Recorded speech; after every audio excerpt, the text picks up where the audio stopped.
leader of the band that Billboard once called the best live band in the world, and he's proving it with a series of archive releases from the 70s and 80s. Our guest this week is Commander Cody on the VVN Music Podcast.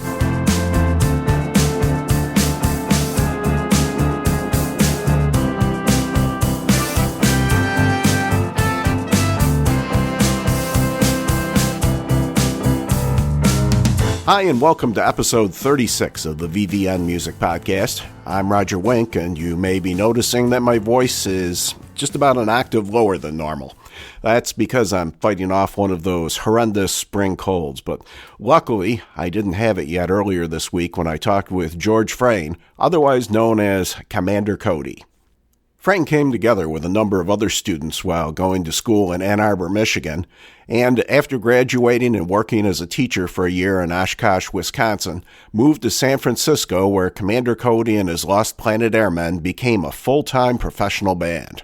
Signing with Paramount Records, they recorded 3 classic studio albums, the first of which included their breakout hit, Hot Rod Lincoln. Each album had a mix of covers and originals that drew from the early rock, rockabilly, honky-tonk, and country swing genres.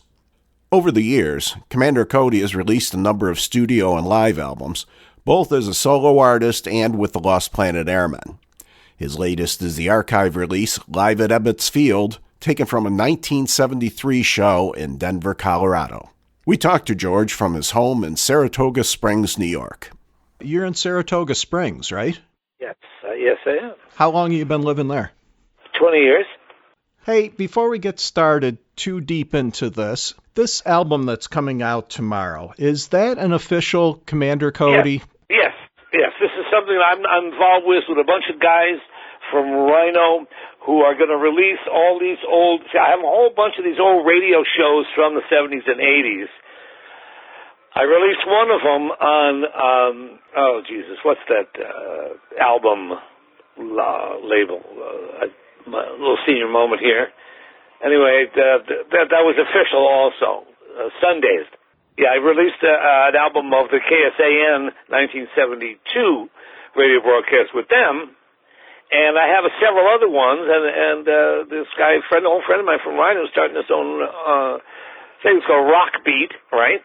And he wanted to know, do I have any more? And I said, yeah. And I signed a 6-CD album deal with the guy because I got 6 more of these things sitting around. I got that original Nicolette Larson live from Rochester, as a matter of fact. Nicolette Larson went opening for Linda Ronstadt at Rochester in 1980 or 79. She was making a live album, and their road crew said, hey, man, want me to make a tape for it? And they made a tape for us, and we're going to release that as a CD. And we're going to release one every 6 months for the next 3 years. Is that the infamous show where you asked Linda Ronstadt to marry you? No, it's where she asked me to marry her. Oh, okay. It was the other way around. Yes. And we were joking around. Yeah, I realized that. But she asked me to marry her. See as how I had just gotten married 6 months ago. Now, the reason I ask is I know that there are a number of labels out of Europe that have been releasing a lot of these old radio shows. Thing. I've been bitching about the bootlegs for the last 20 years. You know, even BMG put out a totally illegal record, and then they folded their whole. Then that's my publishing company, and they won't help me out, and because their recording business is now folded. And that wasn't us. That was them. It's like the White House, you know. What kind of shape are the tapes in? I assume that these are on reel to reel. Well, they were in reasonable shape. I had them. They were a quarter-inch Sony reel-to-reels, and in the early 90s when digitizing just came out, I took them all in and put them all on CD. And so I digitized everything and mixed them and did all the work, and I've been carrying these things around, releasing one of them every couple of years to the various people. So they're official when they look official, and they're sleazy when there's a bunch of people, a photograph of a bunch of guys you never recognized before, like Command Performance, which is the BMG thing. They stole the outtakes of the double album live set from Europe, right? They just stole it off the floor of the cutting room floor, literally. Mixed them up and let them out, and then there's a picture of 6 guys that no one has any idea who these guys are. There's 6 random guys standing around posing. Says Commander Cody Command Performance is the name of it. And there's a bunch of them, too. So I just quit bitching about those and try to look up-tempo because most everything else about the Internet pays, like the Pandora pays and all those other things pay. Now even Sirius XM is paying. So, so I actually, and when iTunes sells something, they pay you for it. As opposed to you having to get a lawyer to sue your record company every 5 years. Yeah, there's just a tremendous amount of that bootleg stuff coming out, especially out of Europe. Well, I've got 40. Look, put it this way: there are 45 Commander Cody CDs out there. And I didn't know that till I showed up in Italy, and my good friend Aldo Pedron, who's the -- 1 collector of things like this in Italy, showed me. This was 10 years ago. 40 CDs. Commander Cody CDs, half of which I had never seen before. And about probably a third of you're actually getting any kind of residuals from. Oh, no, yeah, well, yeah. Right. And one of them, I remember one thing. So these guys in Australia wanted to have a demo. They wanted me to bring, quote unquote, bring me over to Australia. It's a real deal. It wasn't a bogus guy. It was a real deal. It runs the Australian Blues Festival. It's got its own label, AIM Records, in Australia. And I made a record for him, and I sent him a little cassette. And that cassette he sold to somebody in Africa, sold it to somebody in Eastern Europe, and sold it to somebody in the Far East. And it's a live thing, and you can tell which one it is because it's got "Take Me Back to Tulsa" on it, which is a tune that we played once because we were in Tulsa, but we'd never play as a regular part of the repertoire because of the racist nature of the lyrics. So you hear "Take Me Back on Tulsa." It's only from one cassette tape that I sent to an Australian guy in 1991, and it's now on 3 or maybe 4 now different. The Tour from Hell is one of them. Things from Commander Cody that are floating around there, keeping money from getting in my pockets. But things are getting better all the time, so. I understand that the Ebbets Field appearance that you made in, I think it was 1973, that was actually a 2-night show, and that between the two, you only repeated 2 songs. Do you have a recording of the other night also? I've got a recording that involves about, I have a tape that involves, no, it's just the one night from the radio show. And there's 28 songs on there, but which I gave it to them and to these guys, and they chose the ones that they wanted to use. As they bought the rights to it, I sent them the whole thing. They're putting it on 2 CDs as it is. Let me go open it up just to take a look at it. Yeah, here it is. I hope they get this typo correct. Because Bill Kitchen again. How many times did poor Bill have to put up with that? Yeah, Bill Kitchen on guitar. Anyway. Yeah. This is a 2 CD set. They got 6, 12, 16, 21 cuts from the second night. This was out on a private label in the Denver area. Because the guys who put this on was a club. And the guy gave me the rights to it. Basically on his deathbed. I noticed that the track list doesn't include Hot Rod Lincoln, which may be the only live release you've ever had that didn't have it. Was that one that they decided to leave off? I told them to just skip it, let's skip the stuff that doesn't sound good, And then almost nothing that I did vocally back then sounded good. You had a fantastic band, though, back in the early... Well, I'm sure you have a good one now, but that one in the early 70s. Billboard Magazine's best live band in the world, 1974. Yeah, and that's, and it would have, in fact, one of the things I'm tussling with. I could have kept that band going even after the manager ran off with the $500,000 and everything. I could have kept that thing going, but no. Now, all of the other releases that you have radio shows for, are those all from the 70s? No, there's some from the 80s. I got a couple of things from the... matter of fact, let me just open up my thing. I've got 1984 Lone Star, and I've got 1985 live from New York City from WQIV, which is defunct also. But I got a live Lone Star and a live radio from New York City, and I've got that. There's one coming out in Germany that I'm getting from Rotterdam in '81. And this told me, this there, 14. There's 15 of these that I have that we're going to take. For most of them, I have the same songs. We do the same set over and over and over again. So all this stuff is different. There might be one or two songs on each CD that's different. You know, I noticed when I saw the track list for the one that's coming out tomorrow, some of the titles of the songs struck me as, well, this must be Everybody's Doing It Now, but it's called something else on the track list. Talking and fucking. Yeah.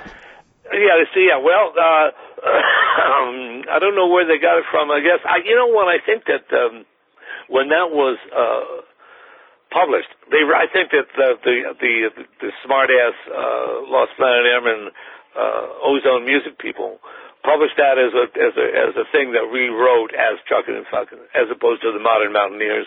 Not that any Modern Mountaineers are around to collect any royalties or anything like that. You grew up in New York and Long Island. What was your original...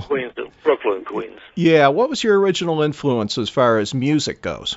You weren't hearing a lot of country, I assume, where you were. No, I don't.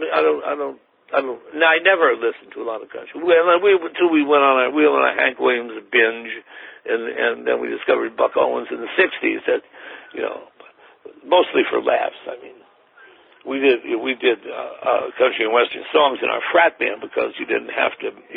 All somebody had to do was know the lyrics to a country and western song, and you didn't have to practice. You just play it, and there's only 3 chords. Anybody could follow it, And so we started off by playing Tiger by the Tail and Act Naturally. And that was from of course, Buck's greatest hits. But we also did, but Billy C. joined later on, and he did a ton of Hank Williams and all the other old blues guys from the same period. So the band by around 1967 was kind of a more country blues than country folk blues with the minimum of electricity. Matter of fact, hardly any electricity whatsoever. You had some Bob Wills thrown in there too, right? Well, when Andy showed up, we didn't do any Bob Wills until Andy showed up. That band that you mentioned, the frat band. Now that was you and Bill Kirchen started that? No, it's me. It was the Amblers, which was what was his name? Frank Winchester, John Tishy, Guy Curtis, and Ralph Mallory on drums. It's a 4-piece. And they hired me to play, and I played Farfisa because electric pianos back then really sucked. Electric pianos used to have a gigantic tube, and frat houses, you could not get the frat boys to not put their beers on top of the piano. And so consequently, I couldn't use a Wurlitzer electric piano because they would spill beer and it would blow up the tubes. And those tubes were $12 a piece in 1964. So I just went to the total frat sound of La Farfisa, and then got out of that when we got serious in 1967, but we had to have pianos that were mic'd until the 80s, where decent electric pianos first came along. It wasn't a decent electric piano until 1980. When did you and Bill first get together? Bill got added to the band right after. See, there's a picture of everybody in the truck in the backyard, the mortician truck. And he's not on there. Him and Andy Stein don't join until the late fall of '67. The Commander Cody starts; they're not in it. But then a couple of months after that, Andy didn't join till spring, but Bill came in a couple of months after that, and then Andy joined early in the spring. How long did that band last? Because was it around 1970 that you moved to Oshkosh and started? No. I mean, in 1968, I had to move out of Ann Arbor, and I went to Oshkosh for the fall of '68 and the spring of '69. And then I went back to Ann Arbor and picked up whoever we could. I picked up Billy C. and the Creeper, and we went out, and Kirchen was in California. So we went out there with that, and we then started looking for a rhythm section. Okay, so Bill was already out there. I was under the impression... Bill went out there on his own in the early spring of 1969. I didn't get there till June 6th of 1969. Okay, I was under the impression that most of the guys from the band were already out there. No. Tishy was going to graduate school, and he didn't join the band until right before that KSAN broadcast. First, there were 6 people for a while, and then we added... You signed with Paramount Paramount Records. Right. Shortly after you got the band back together, but I signed with Paramount in late 1971. After two years of being homeless. My understanding is they wanted you to streamline your sound to something that was Warner Brothers.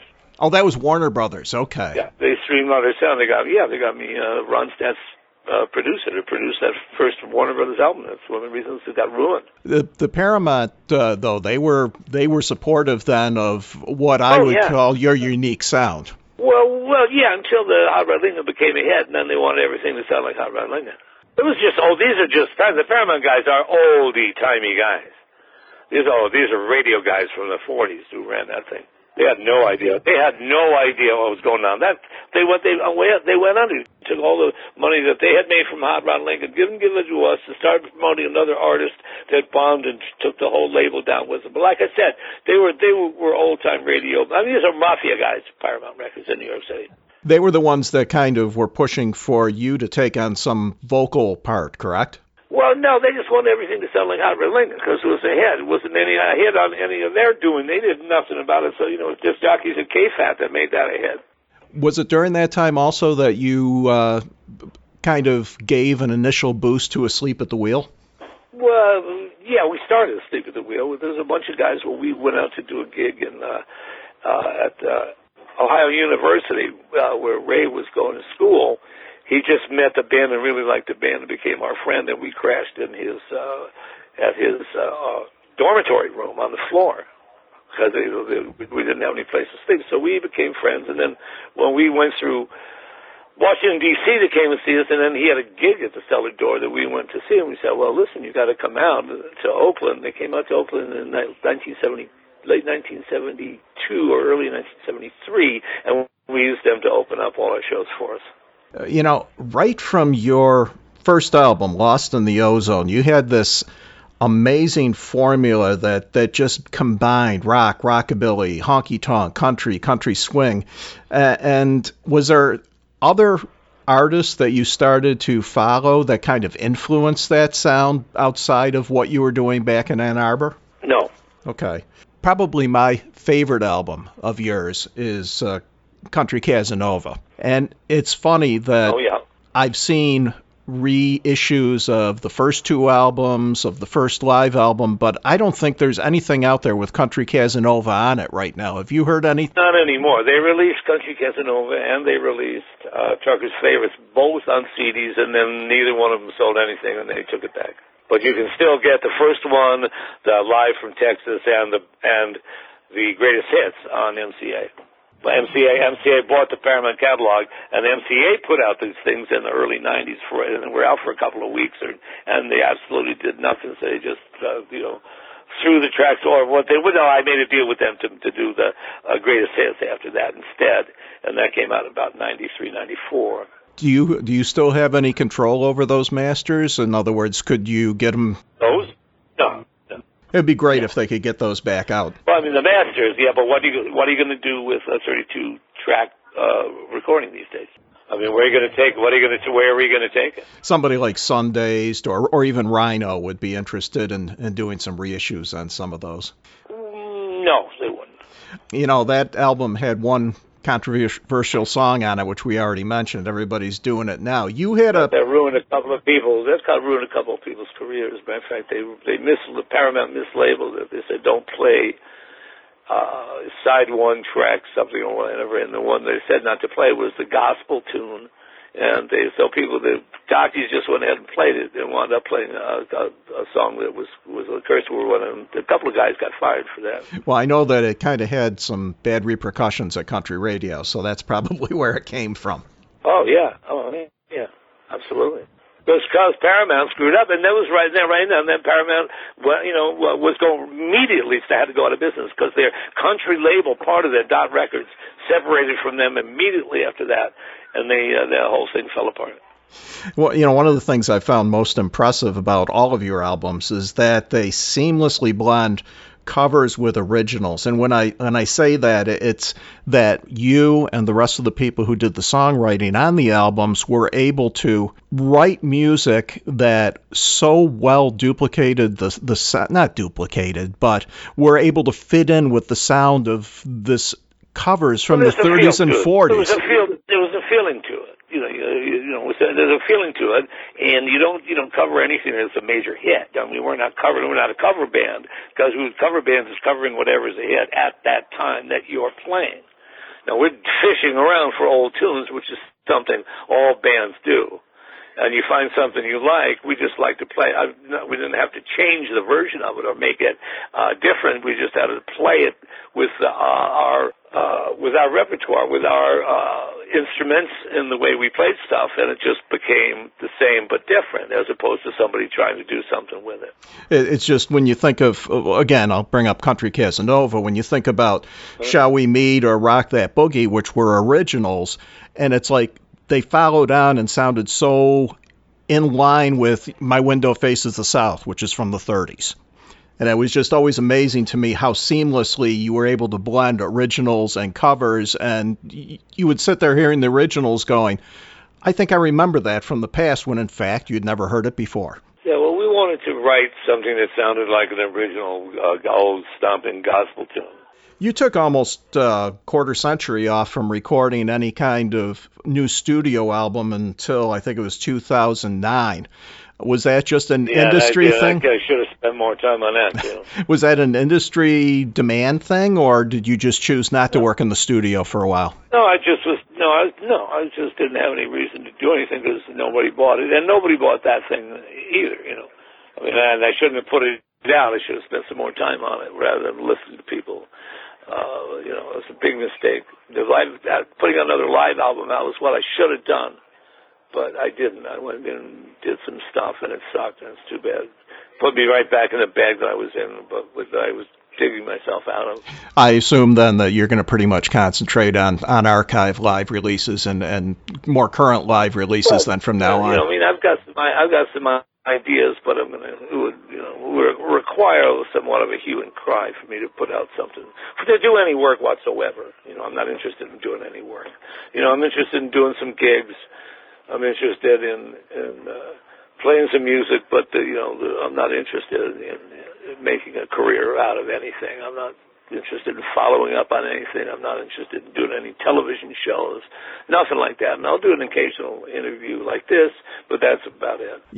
Of course, you've had your music career, but you also, your degree, and for years you've worked as an artist also. I know you've had many, many showings over the years. Are you still doing a lot of artwork? Yeah, as a matter of fact, the New York Auto Show is next week, and I've got 10 5 feet by 4 foot portraits of Ferraris in there. I hate to use the word regrets, but any thoughts of, gee, I wish in the past I'd spent more time in this world versus that world? Well, I wish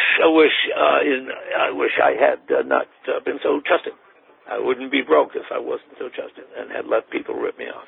Well, I hear that story an awful lot from musicians. Yeah, Hoyt Axton wrote a song about my manager called "Where Did the Money Go?" I just hear that so often, that from management and money disappearing and all sorts of horror stories. Yeah, and I brought in all my old people, and I personally trained a personal friend of mine just so I didn't have to deal with any show business time, so nobody would rip me off, and they walked with $500,000. Amazing. I also noticed on your website that you have some plans for the future of doing your own podcast, which... No. Okay, because I saw radio... Something my wife put on there, and I did a podcast, and absolutely nobody listened to it, so I tore it down, and we haven't taken it off. You got to take the podcast thing off the website. Okay, so that's not an ongoing thing. That's you heard. I just took care of that, right? How many dates are you doing a year now? Well, I did 70 last year. I did 100 the year before that. I'm not going to do any more than 70. There's enough places that I still go back to there that are larger festivals that keep bringing me back, like the River Festival in Portland, And those festivals in the Pacific Northwest and here on the East Coast.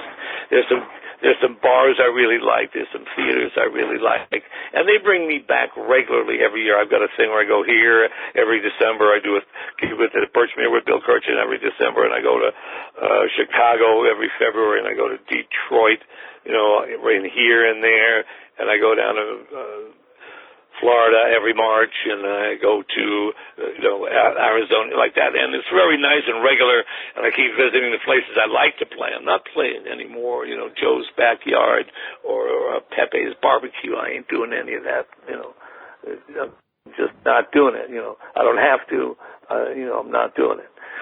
And I can keep that way. I've got a bunch of highly paid musicians. They can play in local bands in Boston, and then play with me when I have a couple of things to do, and I don't do more than 4 gigs in a row. Right, and it keeps the bills paid. Well, yes. I don't use it to pay the bills. It's not. I didn't invest. I didn't shove all the money up my nose in the 70s like everybody else. I'm A, still alive, and B, have my basic monthlies taken care of. I want to thank you for taking the time to talk. I wish you good luck with the new live album, and I look forward to hearing the rest of the series when it comes out. Oh yeah, they come out, like I said. There's just those various wacky zany things, whichever ones happen to be recorded, say by Linda Ronstadt, and given to me personally. By a 32-track recording they were carrying around with them, or a nice 2-track live radio show recording of which, just like the KSA on one, which is on Sundays, just like this one coming out tomorrow, and like that. They sound really good. They're live, and it's good music, and they're not all the same. And I think it's a good thing to keep doing, and it sort of keeps interest out there and things going, and if I keep interest online going, then I can still do stuff that's fun for me to do, like make videos for YouTube, my YouTube channel and stuff like that. Commander Cody and his Lost Planet Airmen's new album, Live at Ebbet's Field, is available now. We'll be back next week with a special edition of the VVN Music Podcast, going back to our very first show with John Lodge of the Moody Blues. Remember that you can hear the VVN Music Podcast via iHeartRadio, YouTube, iTunes, Stitcher, Google Play, Libsyn, and the VVN Music website. For the latest news on the veteran artists of rock, pop, soul, country, folk, and blues, go to vvnmusic.com. If you have any comments or questions about the website or this podcast, please send them to vvnnetwork@gmail.com. Our theme music is performed by Yahar. This program was released on April 10th, 2017. The VVN Music Podcast is a production of the VVN Network, copyright 2017.